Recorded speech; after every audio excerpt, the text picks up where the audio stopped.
Пане президент Зеленський, прошу вас до слова. Тут велика група вас слухає. Thank you very much, President Malpass. Thank you. Thank you for your support. Thank you very much. Managing Director, dear Kristalina, the Vice President Dombrovskis, and all of us now are waiting for our Prime Minister.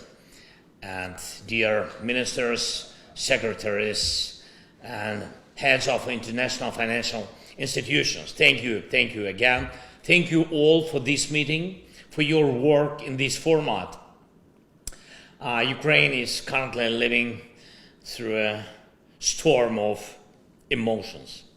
Yesterday, a video of the brutal murder of our soldier by the occupiers was shared by Russian sources. They are there in this video, are proud with their ability to kill.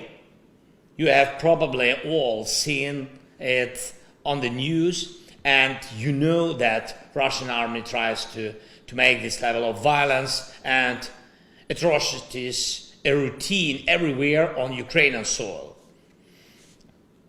Every time when they do something like this, one gets shocked like for the first time, and death brought by Russia must not become a usual routine. The long story of Russian impunity must finally stop.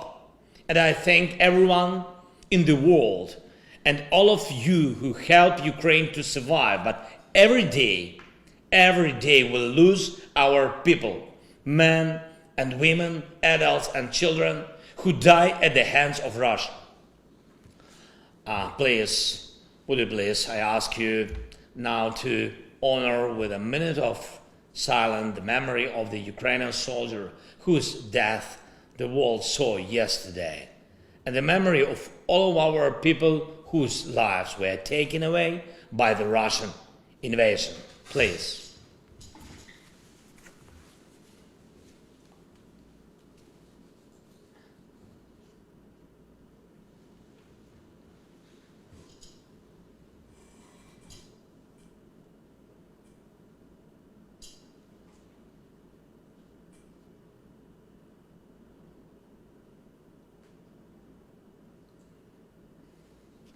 Thank you very much.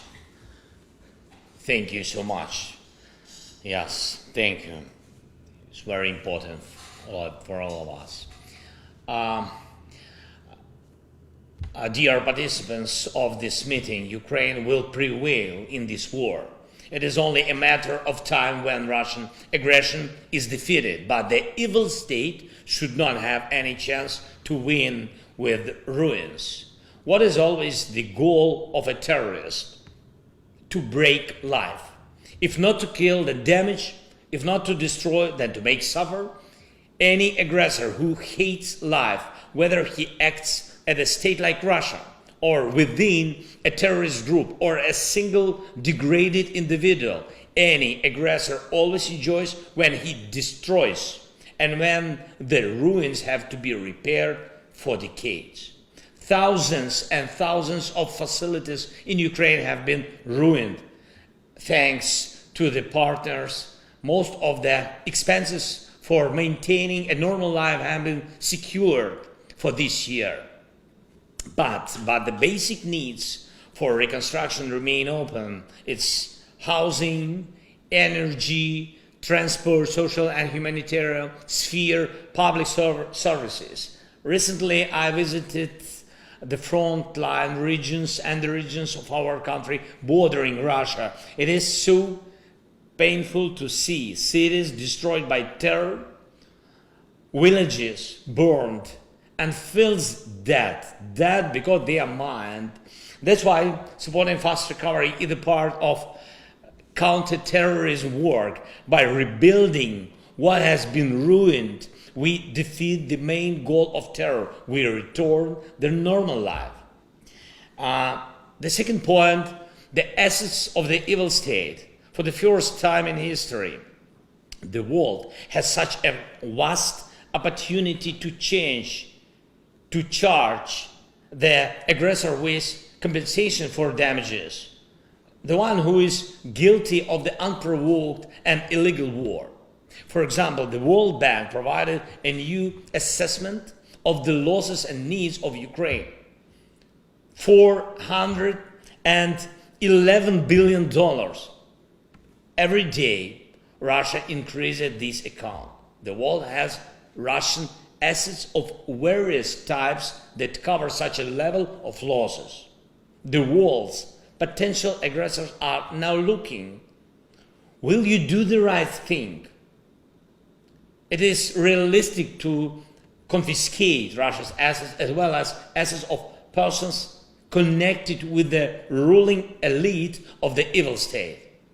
To confiscate and direct so that life in Ukraine can be restored. Russia must feel the full price of its aggression. Ladies and gentlemen, Ukraine makes two appeals to you. The first one, priority needs for reconstruction. And I thank you for the new program with the IMF, which is an important stabilizing factor for Ukraine. This will help us continue to fight. But in order for people to return to Ukraine, for the aggressor to lose not only on the battlefield, but truly in everything, we need the approval of the support program to cover the priority projects of fast recovery. The total volume of such projects is $14.1 billion. Our government officials who are now in Washington will present the details. And ladies and gentlemen, the second one, it's necessary to work on concrete mechanism for using frozen Russian assets to compensate for the damage caused by Russia. It must be clearly stated that the assets, including the assets of the Russian Central Bank, will be confiscated. It will be a peacemaking act on a global scale. Potential aggressors must see this and remember that the world can be strong. There may be different formats of solutions, but the faster and more effective the solutions are, the more reliable and long-lasting peace after this war will be. Ladies and gentlemen, there are no secondary front lines in this war. All of them require attention and strength. The financial front line in particular. We are doing our part, and I am grateful to everyone who helps, but the fundamental decisions are up to you, and I believe that they will be made. Thank you very much. Glory to all those who are now fighting for life and freedom for our people. Slava Ukraini!